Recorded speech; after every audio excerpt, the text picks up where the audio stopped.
Web series దుమ్ము రేపిన తనుజ ఎందుకు చెప్పను మీకు లాస్ట్లో అర్థమవుతుంది. ఫస్ట్ టైం వీడియోని చూస్తే ప్రతి ఒక్కరైతే వీడియో లైక్ చేయండి, చాలామందికి వీడియో షేర్ అవుతుంది. ఇక తనుజ గారు నటించిన వెబ్ సిరీస్ అయితే మాత్రం ఏ క్లాస్కి ఉంది భయ్య. ఎందుకంటే నేను చూడడం జరిగింది. ఇది ఏంటంటే ఇన్వెస్ట్మెంట్స్ అనమాట. వీళ్ళు ఏంటంటే ఒక తనుజ కావచ్చు, తనుజ ఫ్రెండ్ కావచ్చు, ఒక టీ టైం అయితే బిజినెస్ స్టార్ట్ చేస్తారు. దానికి ఒక ఇన్వెస్టర్ కావాలి. సో ఇన్వెస్టర్ దగ్గరికి వెళ్ళి వీళ్ళు గొడవ పెట్టుకోవడం జరుగుతుంది ఇద్దరు. సో ఆ ఇన్వెస్టర్ నాకు ఇంకా అందులో అమౌంట్ పెట్టడనమాట. సో పెట్టకపోవడంతో ఇంక తనుజ వాళ్ళ ఫ్రెండ్ ఇద్దరు గొడవాడుకోవడం జరుగుతుంది. నీ వల్ల పోయింది అని చెప్పి. అదే టైంలోనే వచ్చి ఒక ఫ్లెక్సీ కనబడుతుంది బయట.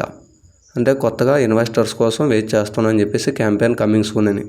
సో దాన్ని చూసి అక్కడితో అయితే ప్రోమో అయితే స్టాప్ అయింది. సో ఓవరాల్ చూసుకుంటే మాత్రం ఈ వెబ్ సిరీస్ వేరే రేంజ్ అని చెప్పుకోవచ్చు. ఎందుకంటే మొత్తం చూసుకుంటే ఒక సినిమా స్టైల్లో ఉంది.